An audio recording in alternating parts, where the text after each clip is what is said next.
We're going to try to make better choices when we're conscious. And what do I mean by conscious? I mean our brain is aware. We slow down and we think about what is actually going on. Why do I make this decision? Your brain makes so many decisions on a daily basis, you actually aren't aware of all of them. Okay, so we're going to talk about biases and stereotypes that exist in the world. Teenagers are reckless.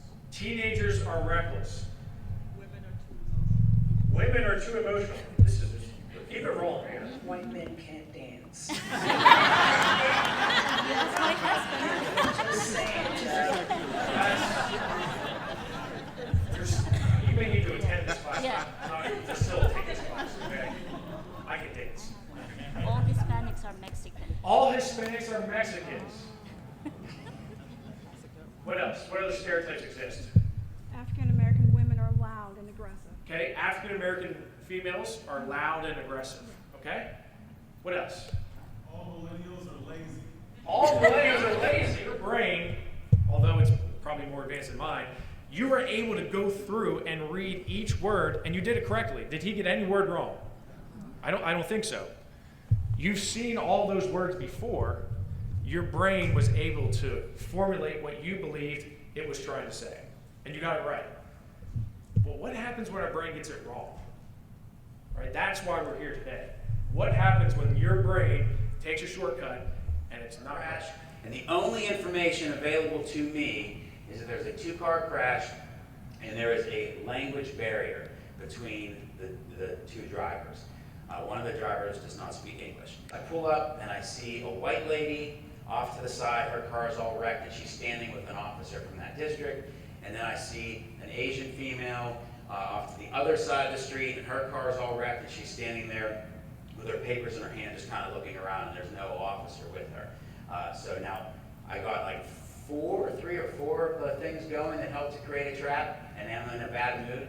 So I get out, and I walk up to the lady, not even thinking, and what do I know? What came over the radio? Two-car crash, language barrier. I walk up to the Asian lady, and I go, "Are you okay? Do you need an ambulance or something? Are you injured? Are you hurt?"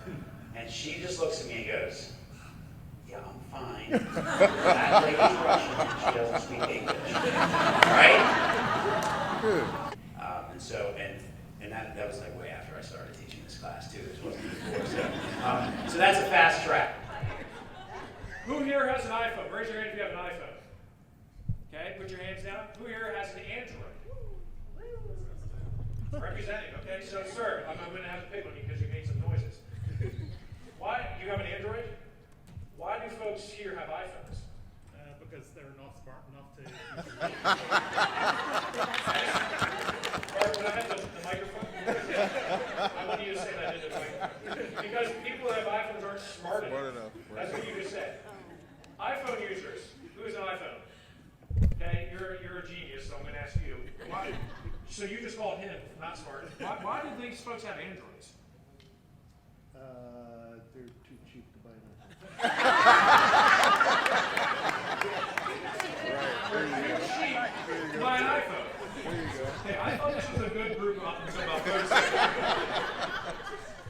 It's true. She's in the back saying it's true. So think back to the in-group, out-group behavior. When she says, "Allison looks like a sweet girl," what was she really saying? Allison looks like me, right? So she's in my in-group. So she had to be doing something good. The other girl doesn't look like me. She's in my out-group, so she must be stealing money. Yeah, we were talking about hiring new employees and how a lot of the times it gets talked about how are they going to fit in with the team, how are they going to fit in with the group, and how being aware of what interpersonal skills, interpersonality of an office is important, but being aware of your biases and how they affect how you think, person X is going to fit in with the team.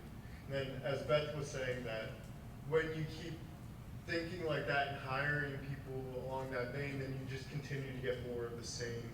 And you need to maybe change up thinking when hiring in order to progress and get different, better results. Okay. What comes out of a lit cigarette? White part of an egg is a... The white part of an egg is a... All right, well, no one gets a prize. This is the concept of priming, right? In a matter of 10 seconds, we primed you to say yoke, even though you knew yoke wasn't the answer. So this is kind of like a funny, lighthearted example of priming, but there are much more sinister examples out there. And whether that is, I always use, for my other world of policing, that officer that goes out on the street every day, and the descriptions put over the police radio in certain neighborhoods are always the same, day after day after day. So then when that officer is not on a call and not looking for a specific person, they might tend to see everybody as a suspect because their brains have been primed to think that way.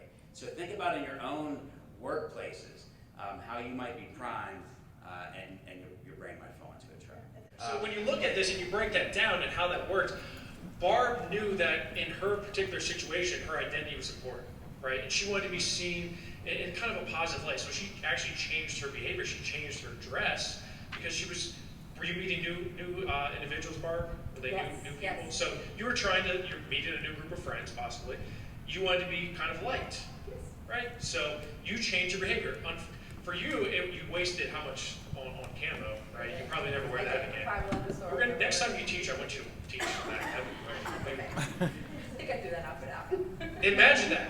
Now imagine if you change your behavior in maybe not so nice of a way, right? And that's when we talk about implicit bias and knowing what the stereotypes are. We have to talk about how our behaviors changed and how they can possibly lead to negative changes.